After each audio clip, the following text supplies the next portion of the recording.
Bon, bah les amis, c'est pratiquement fini. Et oui, il y a une fin avec Luis Enrique. Et il a choisi de partir du côté de l'Inter. Il a choisi de partir de l'OM. Il n'a plus sa tête à l'OM. Alors, est-ce qu'il doit encore jouer les 5 derniers matchs qui nous restent d'ici la fin de saison? On l'a vu sur ses dernières prestations, ça laissait à désirer. Allez, je vais vous donner mon avis sur cette vidéo-là. Tout d'abord, on y va sur quoi? Sur la force pour la chaîne. On donne son petit like, son petit dislike si ça vous plaît pas, l'abonnement et la cloche pour être prévenu des prochains contenus. D'ailleurs, prochain contenu, on se retrouve demain matin pour un live matinal pour parler de quoi? De Luis Enrique, du mercato, parce qu'il y a d'autres choses à dire. Dans cette vidéo, je ne vais pas parler que de Luis Enrique. On va parler aussi un petit peu du milieu. Et on va revenir aussi sur le match. Il y a un match qui se déroulera ce samedi. Et on va en parler dans cette vidéo-là sur la compo probable qu'on pourrait avoir et la conférence de presse qui aura lieu demain à 12h45. Allez, on y va sur quoi? Sur l'introduction. Trêve de bavardage, on y va et c'est parti.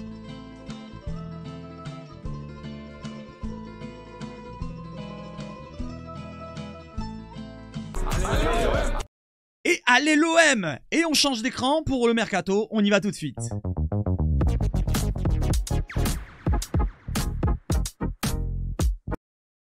Allez, Luis Enrique qui vit ses dernières heures, ses dernières minutes, ses dernières secondes ou ses derniers mois ou pourquoi pas ses dernières années. S'il décide de changer d'avis, si pourquoi pas il veut rester à l'OM, je ne demande pas moins. Mais s'il a vraiment sa tête ailleurs et qu'il ne veut plus rester à l'OM, autant le laisser partir.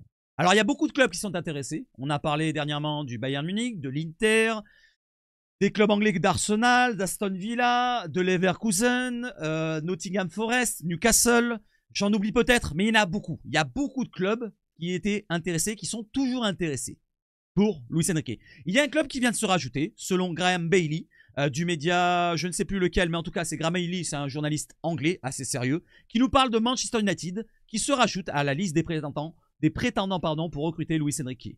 Dans le système 3-4-3 du portugais, le coach de United, il viendrait donc pour concurrencer Diogo Dalot. Donc ça serait une bonne chose pour lui. Il aurait une place de concurrence, pourquoi pas, pour Diogo Dalot, qui n'est pas un crack autant que Dumfries, à mon avis. Donc s'il va du côté de l'Inter, ça va être compliqué. Pourquoi, mon petit Luis Enrique? Allez, on enchaîne, les amis, justement avec l'information que vous attendez tous. Tout d'abord, l'Inter était prêt à mettre, selon le journaliste allemand Plettigol, qui nous avait dit qu'il parlait de 29 millions d'euros pour Luis Enrique, 28 millions juste avant, 29 millions maintenant. On va voir quelle somme est prêt à investir pour l'instant l'Inter. Le Bayern reste toujours très intéressé par le Brésilien. Maintenant, regardons l'information qui nous sort de Fabrizio Romano. Il semblerait que l'Inter soit en pourparlers avancé avec Luis Enrique, directement avec son agent, son entourage. Donc avec Luis Enrique, le joueur, pas l'OM pour l'instant, sur des aspects quoi? Du salaire, le salaire. Donc ça veut dire que lui, il aurait dit oui. Il souhaite rejoindre l'Inter. Donc le joueur, Luis Enrique, veut quitter l'OM. Il ne veut plus rester à l'OM, il veut partir du côté de l'Inter. Donc qu'est-ce qu'on fait? Est-ce qu'on continue à forcer la chose, à vouloir le garder absolument, ou on le laisse partir? Quand les joueurs ne veulent plus rester au club, il faut les laisser partir. Maintenant, voyons avec le club. L'Inter et l'Olympique de Marseille sont en pourparlers. L'écart, il y a un écart quand même, de la volonté de l'OM de réclamer quelque chose quand même. L'écart initial d'évaluation étant d'environ 10 millions d'euros. Il y a 10 millions d'écart quand même, ça fait beaucoup. Donc pour un package total de demander autour des 30 à 35 millions d'euros. Donc l'OM, en fait, pour résumer la chose, réclame 30 à 35 millions d'euros. Et de ce qu'on comprend, s'il y a 10 millions d'écart environ, ça fait que l'Inter a proposé 20 à 25 millions d'euros. Pas 29 comme on a entendu. Après, c'est environ. Donc ça peut être 8 comme 7. Voilà, je ne vais pas dire 6, sinon on est proche des 5. Mais 7, 8, 9, 10 millions d'euros. Donc un écart, si on fait le calcul, ça ferait du 27, 28 millions d'euros, peut-être 25, 26, pas plutôt 29. Mais bon, on n'est pas à 1 million près. Cela dit, si c'est 25, ça commençait à déranger. Moi, ça me dérange. C'est la limite pour moi, 25 millions d'euros. À 30 millions, j'irais, c'est un bon prix. Mais moi, pour ma part, je regretterais quand même son départ. Voilà, je vous ai donné mon avis. Il a un fort potentiel. C'est un joueur qui a un très, très, très gros bagage, point de vue physique. Techniquement, il a encore des progrès à faire. Dans la durée, il a des progrès à faire aussi dans la régularité. Il doit prouver dans la durée, parce que c'est sa première année où il émerge. Il émerge au haut niveau, en Ligue 1. Maintenant, à voir au niveau supérieur, Champions League. Il n'a pas encore prouvé dans la durée. C'est sa première année et on voit que aux premières rumeurs de mercato autour de lui, eh ben, il a la tête qui tourne. Il ne fait pas ce qu'il faut sur le terrain. Et encore plus, il veut partir directement du club pour aller du côté de l'Inter. Alors c'est son choix. Maintenant, son choix est fait. Si c'est réel cette information-là, et c'est quand même concret quand on parle de Fabrizio Romano, c'est le GOAT du mercato, ben, je ne veux plus le voir sur le terrain. Personnellement, je ne veux plus le voir sur le terrain. Qu'on ne le mette même plus sur le banc. Ça ne sert plus à rien. Voilà, il n'est plus concerné à l'OM. Sur le banc, ça ne sert à rien. Sur le terrain, encore moins. Donc, hop, en tribune, hop, en réserve, hop, ce comme vous voulez. Donc, il reste 5 matchs. Il n'est plus concerné par l'OM. Laissons-le de côté. Voilà, faisons la même chose qu'avec Mbemba. C'est pas le même dossier, bien sûr, mais faisons la même chose qu'avec Mbemba. Il peut nous servir d'ici la fin de saison, mais je préfère m'en passer. Le joueur n'est pas concerné. J'ai pas envie qu'il se passe encore une dinguerie.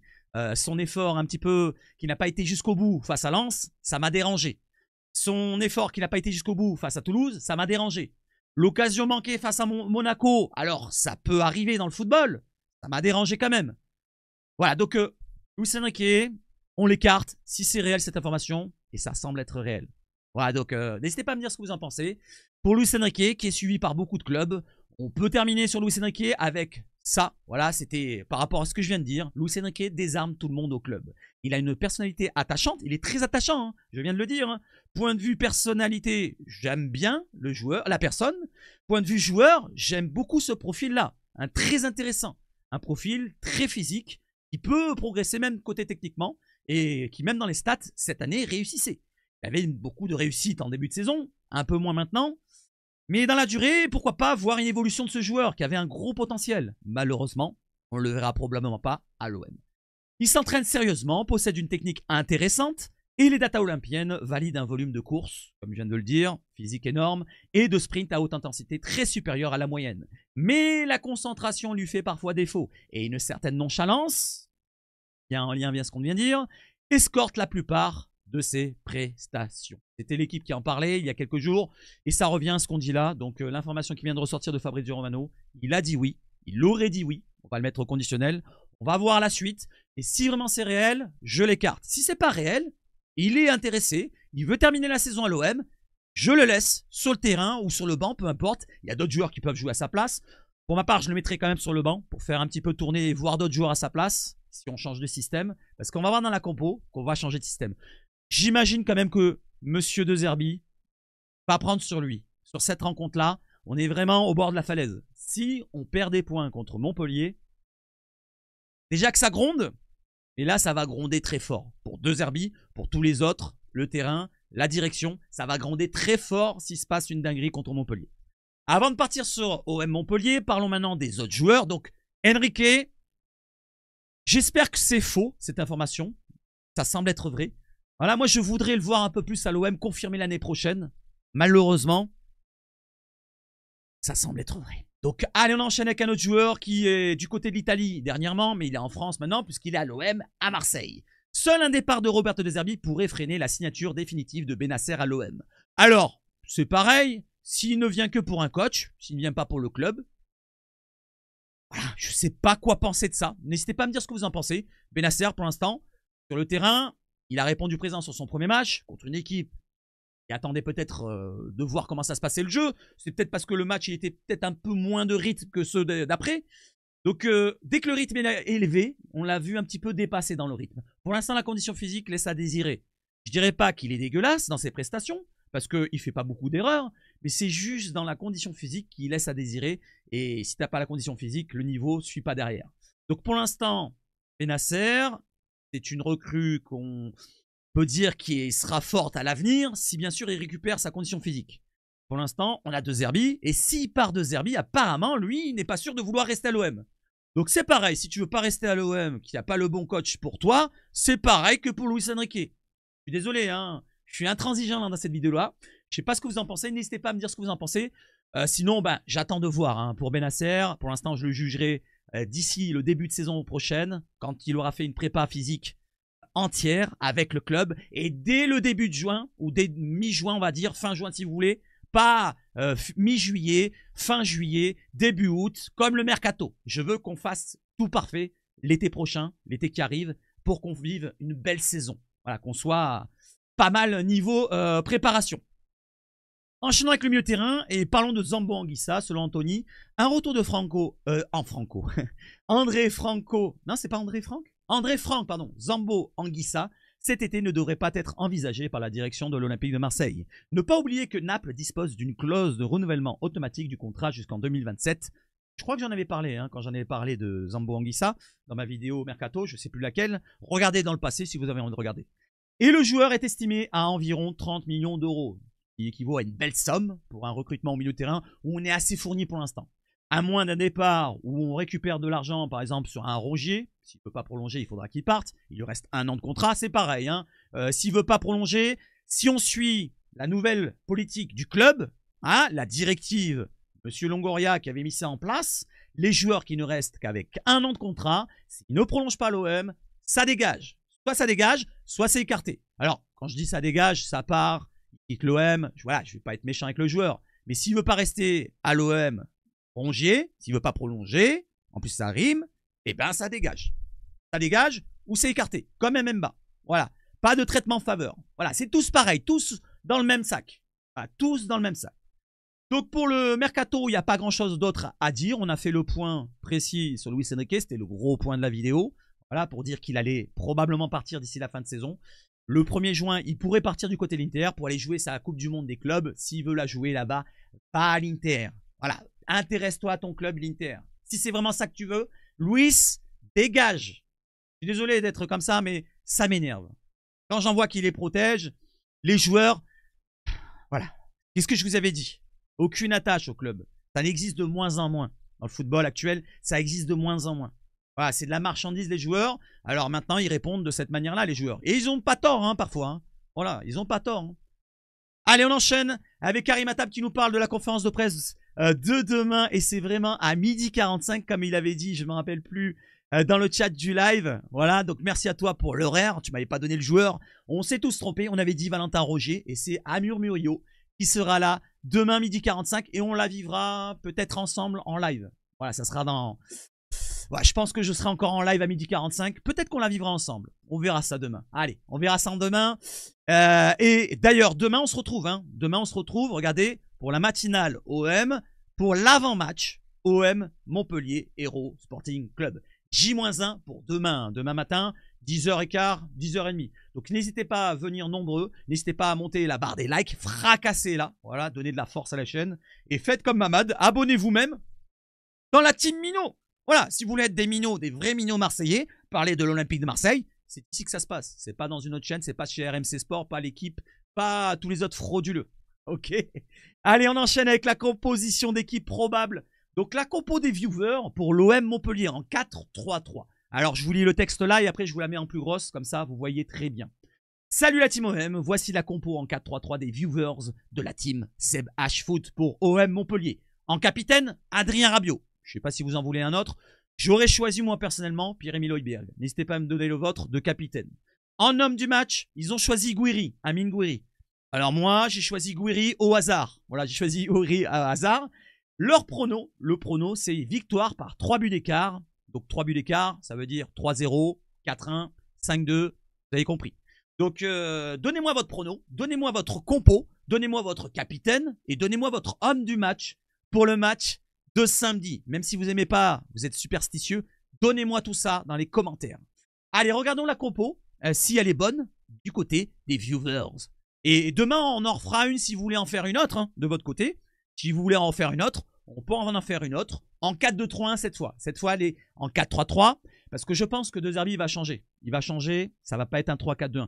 C'est un avis personnel, un ressenti que j'ai. Voilà, comme je vous l'ai dit tout à l'heure.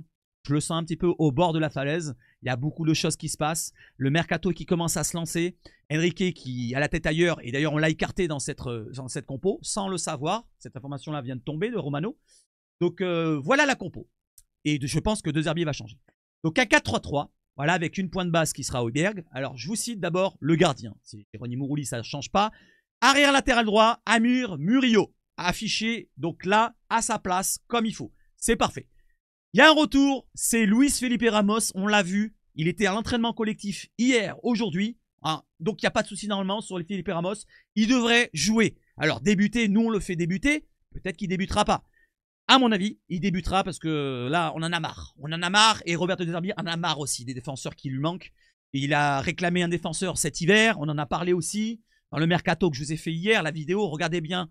Je vous mets un petit i là. Le mercato d'hier, regardez-le bien, c'est la défense. Très important, sujet important. La défense défaillante de cette année. Eh ben, j'en parle vraiment précisément avec des rumeurs à la fin de la vidéo. Et sur le sujet de Zerbi qui voulait un défenseur central de plus cet hiver, voilà, au moins, on peut se dire que De Zerbi a réclamé quelque chose qu'il n'a pas eu. Voilà, il s'est un petit peu abstenu de râler. Maintenant, il va afficher Ramos, qui revient de blessure, avec Cornelius. Alors, on a mis 2 défenseurs centraux à leur place. On n'a pas mis Kondogbia. C'est vrai que Kondogbia, Cornelius, pareil au même, on le sait très bien, leur défaillance, dans le point de vue vitesse, point de vue duel, point de vue relance, c'est pas sa panacée. Voilà, on va espérer que Ramos apporte de la qualité et peut-être, je pense pas que la vitesse il va en apporter, de l'assurance. Voilà, dans les placements, ici et là, dans les duels, ici et là. Voilà, donc, espérons que cette défense soit bien alignée, soit bien forte, avec Merlin à gauche. On n'a pas énormément mieux, c'est soit Merlin, soit Dedic, soit Garcia. Personnellement, j'aurais mis Garcia, voilà, je vous ai dit pour quelle raison dans la vidéo du Garcia, qui va être notre sauveur.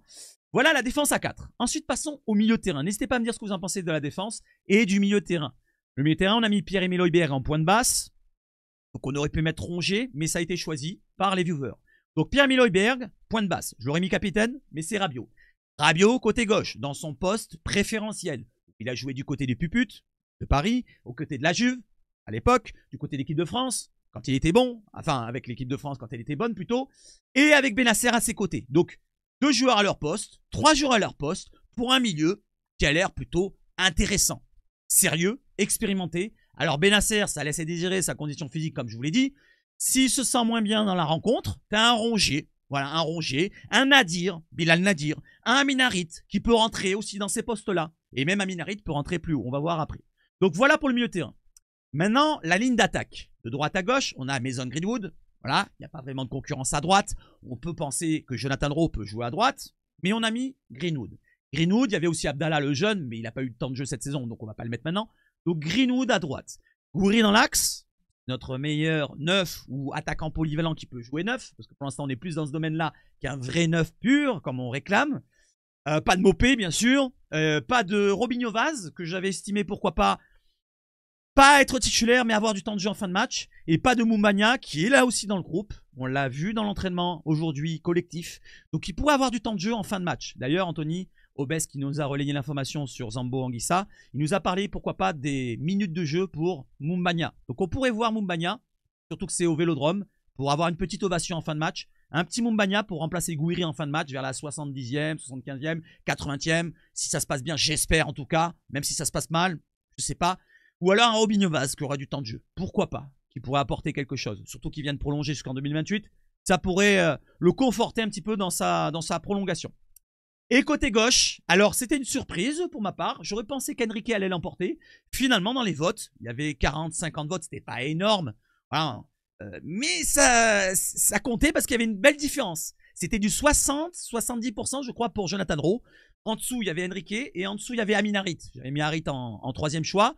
Donc Jonathan Rowe qui l'emporte. Alors, il y a sa condition physique qui laisse à désirer quand on l'a vu le match contre Monaco, où au bout d'un quart d'heure, 20 minutes, il a flanché totalement, physiquement et mentalement et tout ce que vous voulez. Il aurait dû être changé bien avant et De Zerbi s'est bien trompé contre Monaco, j'appuie dessus. Mais à ce poste-là, il retrouve un petit peu peut-être ses repères. Voilà.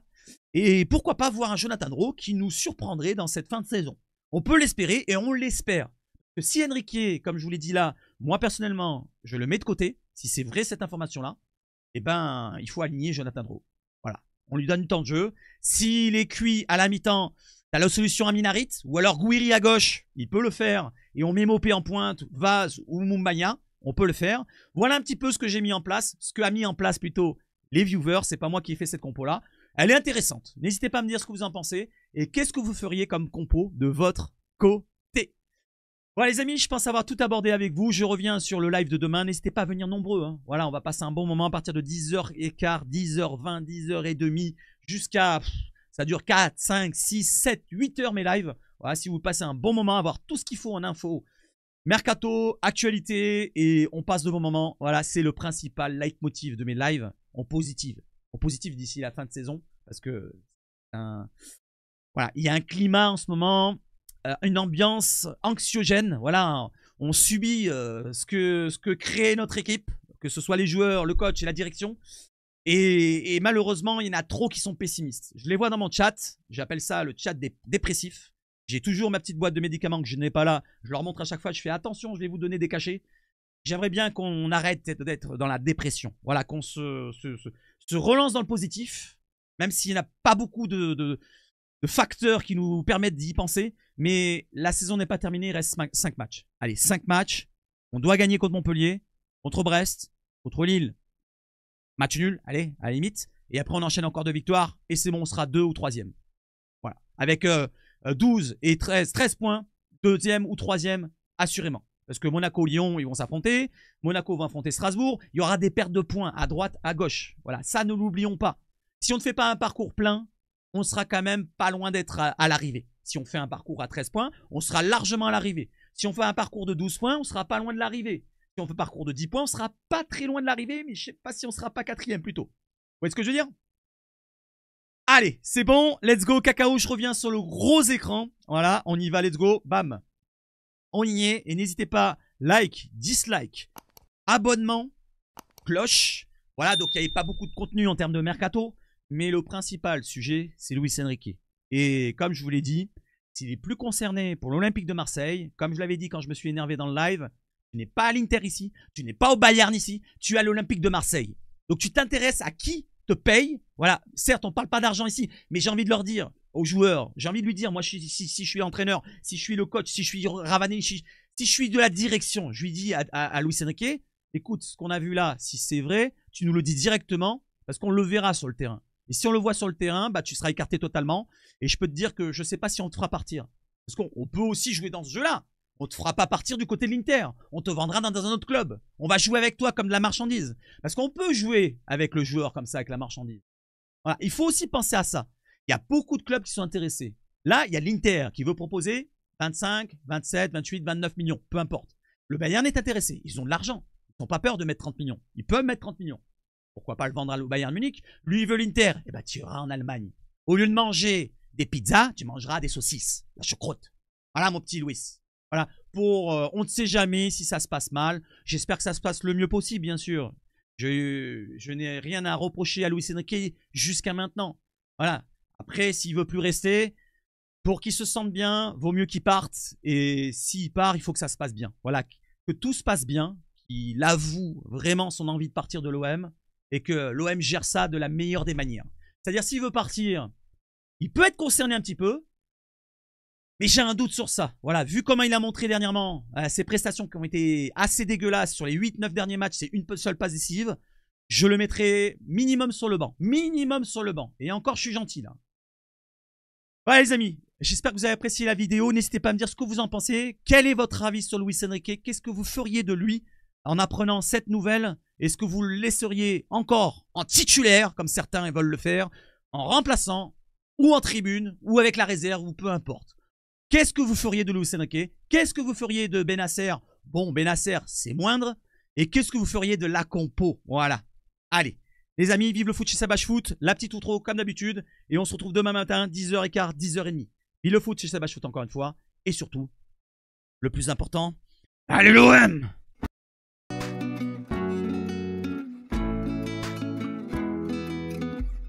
Allez, ciao, ciao, ciao.